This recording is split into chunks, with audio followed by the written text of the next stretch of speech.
Hello दोस्तों, विशिष्ट short hand channel पर आप सभी का बहुत बहुत स्वागत है। प्लीज़ चैनल को लाइक, सब्सक्राइब और शेयर करें ताकि नई नई डिक्टेशन आप सभी तक जल्दी जल्दी पहुंच सकें और जल्दी से जल्दी आप सिलेक्शन पा सकें। स्टार्ट। अध्यक्ष महोदय, आज हमारे देश के सामने सबसे बड़ी समस्या यह है कि भारत की सीमाओं पर विदेशी आक्रमण से जो संकट उत्पन्न हो गया है उसका सामना किस प्रकार करें।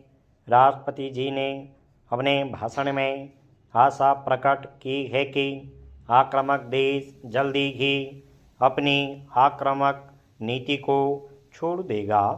मैं निवेदन करना चाहता हूं कि इस सदन के सदस्य और देश की जनता सरकार से यह जानना चाहेंगे कि राष्ट्रपति जी के भाषण में जो यह आशा प्रकट की गई है उसका आधार क्या है।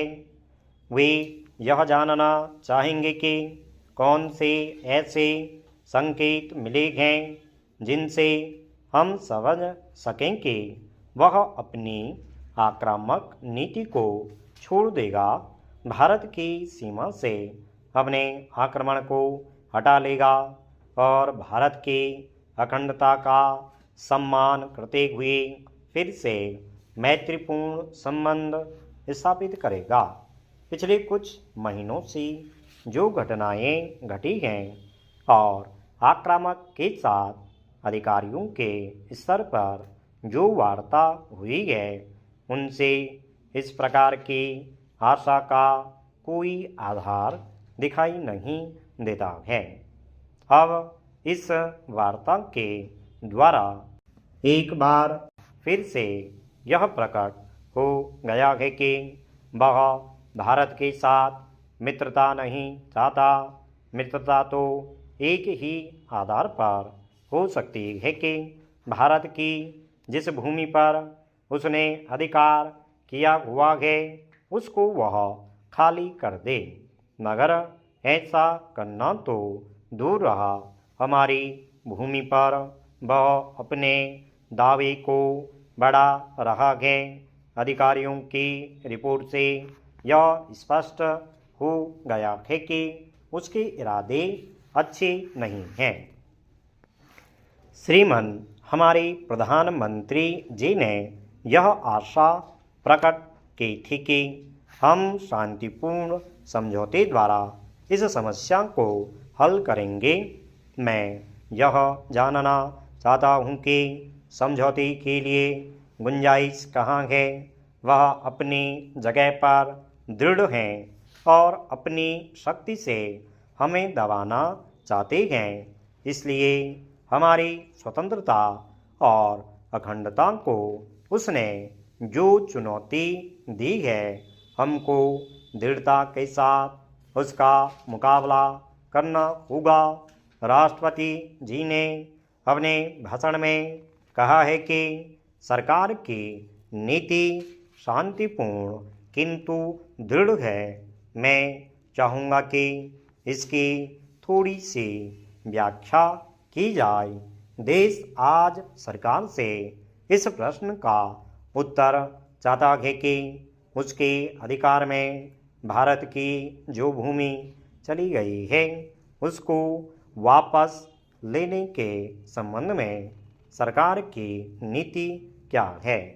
क्या अभी भी हम यह आशा करते हैं कि वार्ता के द्वारा वह अपने आक्रमण को हटा लेगा, और अगर हम यह आशा करते हैं तो इस आशा का आधार क्या है। श्रीमान कुछ लोग ऐसे हैं कि जो समझते हैं कि शायद युद्ध का तरीका ठीक नहीं है। वे सिद्धांत की दृष्टि से युद्ध के विरोधी हैं। इस संबंध में मैं शासन से एक स्पष्टीकरण चाहता हूँ। अगर यह कहा जाए कि आज हम युद्ध करने की स्थिति में नहीं हैं या युद्ध करना हमारे लिए उपयोगी नहीं है तो वह बात तो मैं समझ सकता हूँ, लेकिन अगर यह कहा जाए कि हम किसी भी प्रश्न पर युद्ध नहीं करेंगे तो यह कायरता कहलाती है। सभापति महोदय, राष्ट्रपति जी ने अपने भाषण में अनेक बातों का उल्लेख किया है। सबसे पहले उन्होंने देश पर हुए आक्रमण के बारे में सरकार की नीति को स्पष्ट किया है।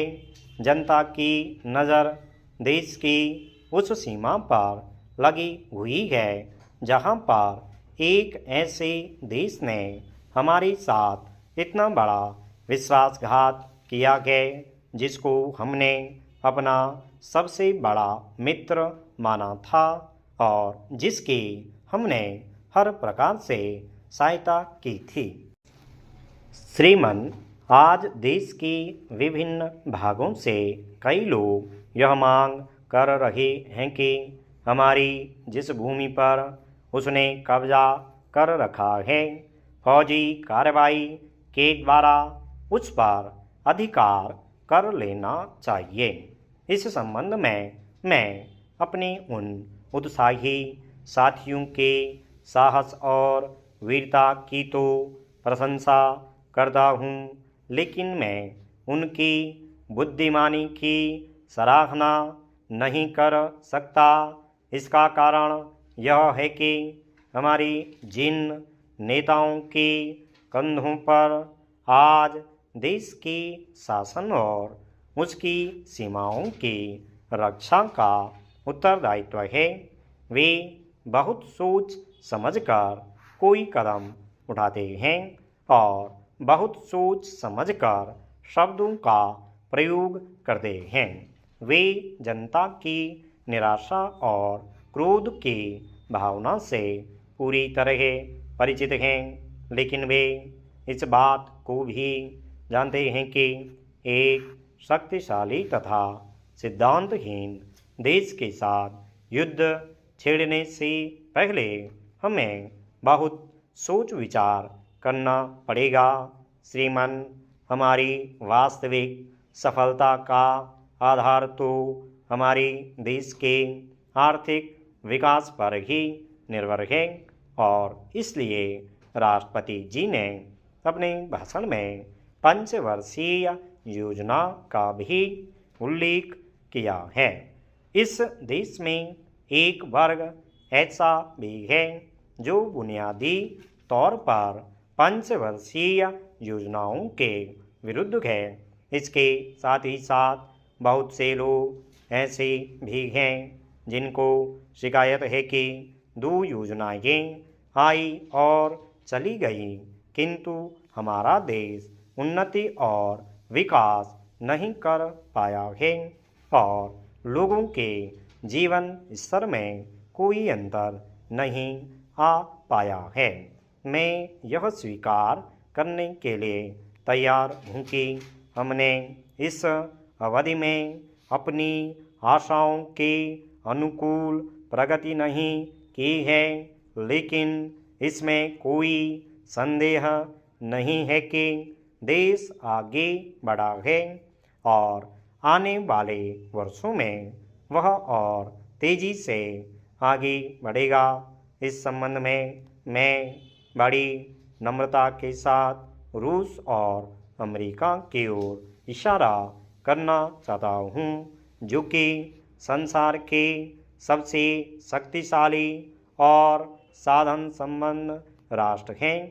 जो लोग रूस का भ्रमण कर के आए हैं, उनका कहना है कि पिछले 40 वर्षों के लगातार प्रयत्नों के बाद और कई योजनाओं को कार्यान्वित करने के बावजूद भी वहाँ की आम जनता का जीवन स्तर इतना ऊंचा नहीं हो सका है जितना कि पश्चिमी देशों का है।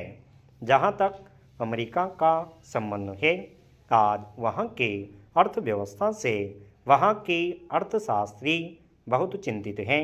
इसलिए मैं समझता हूँ कि स्वतंत्रता के बाद कुछ ही वर्षों में इस देश ने जो प्रगति की है उससे निराश होने की कोई आवश्यकता नहीं है।